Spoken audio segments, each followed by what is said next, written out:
Thank you. I thank my friend for his leadership and his commitment to not only the families and the people in his district, but to the challenges that many families are facing all across the country, and look forward to continuing to work with him on these issues.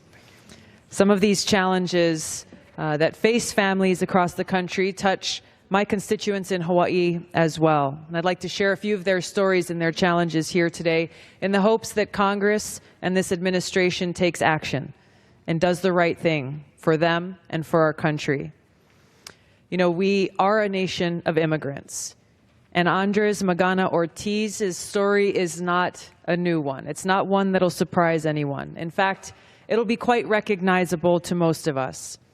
No tradition is as American as telling the stories of our relatives and ancestors who, against all odds and great difficulty, found and made a home here on our shores. But while our family histories remind us of how far we've come, Andres' story demonstrates the progress that we have yet to make and who is hurt and affected by the lack of that progress today.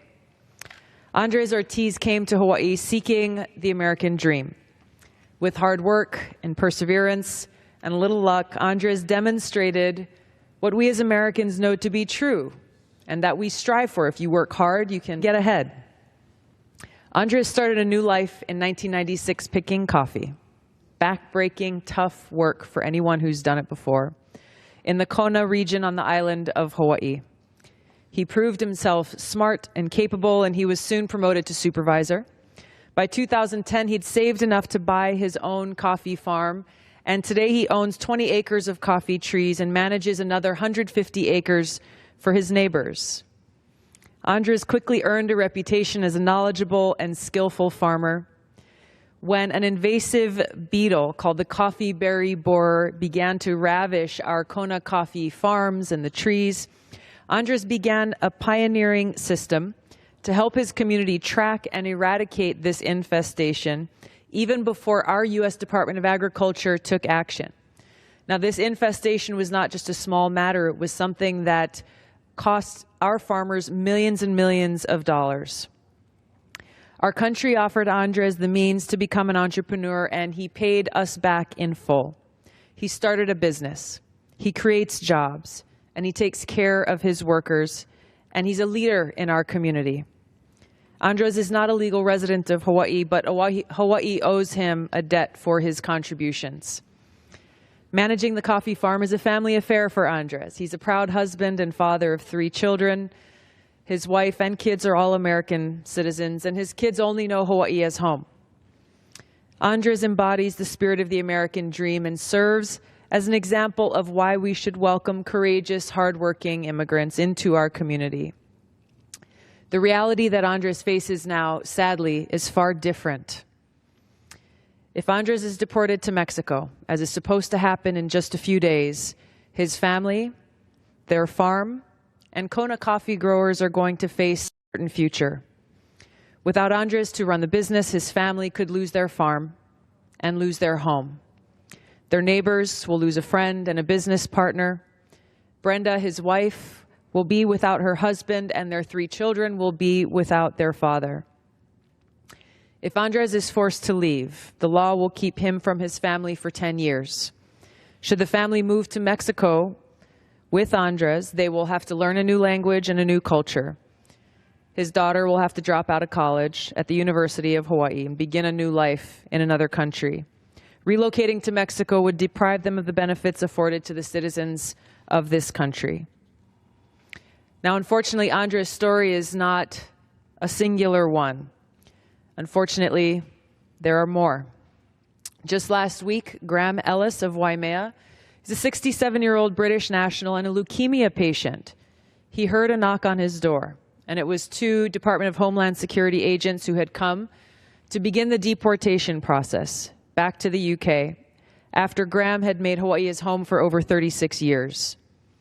After a few short minutes of conversation in front of his wife, Dina, who is an American citizen, Graham agreed to turn himself in at a field office in Honolulu the following day. Now, like Mr. Ortiz, Graham is a pillar within our community in Hawaii, But unlike Mr. Ortiz, Graham had already made the decision to return to the UK because he feared that deportation was inevitable under the heightened threats faced under our current immigration policies. Graham had made the decision to leave by the end of summer, thinking that these remaining months would give him time to get his affairs in order, say goodbye to the community and the home that he grew to love for so long. A circus performer by training, Graham spent much of his life in Hawaii teaching children from low-income and at-risk communities circus arts, bringing smiles and laughter to their faces and their lives. He served on the Puna Community Council and was the founding president of the Kalapana Seaview Estates Community Association. In his remaining final months, he had planned to make a trip to Kauai, where he would instruct his last group of young, passionate students at a 2-week superhero-themed circus camp before shutting it down for good. Our immigration system is broken. We need a pathway to citizenship for immigrants to ensure people who deserve to be here can find a way to be a part of our great country. We need real immigration reform that keeps families together and integrates hardworking, tax-paying immigrants into our community. We need to preserve, protect, and restore the values that underlie the greatness of our country. I stand with Andres and Graham and the millions of other hardworking immigrants who built our great nation. And I stand with these immigrants who live in my community, who live in my district, and who have a proven record of upstanding contributions to our community. I thank my colleague and friend from Florida for complimenting my state, but for, most importantly, again, putting a face and names to those who are suffering as a result of our broken immigration policy. You know, for us here, we can stand here and talk about policies and debate them and talk about legislation that needs to be passed, but it's really those folks at home who make it all very real. It's not just a bill number. It's their own family that's being torn apart. It's their own children who are being affected. Now, you know, I talked about Mr. Ortiz in Hawaii. He and his family are going through this as we speak, where in just a few days he faces being deported. He and his family have exhausted all the options available to them given the time that they have.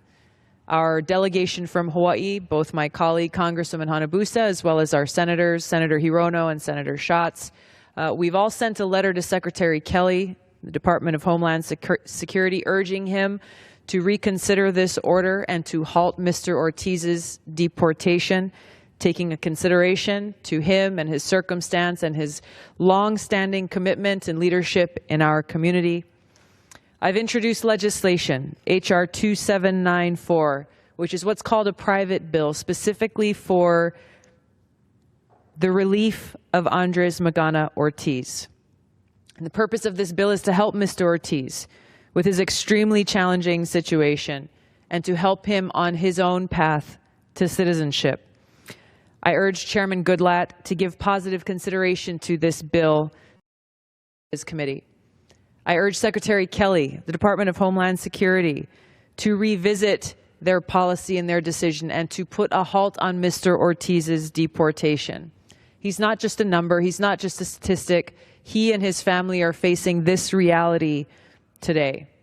It's always the right time to do the right thing, and I urge these leaders to do that right thing.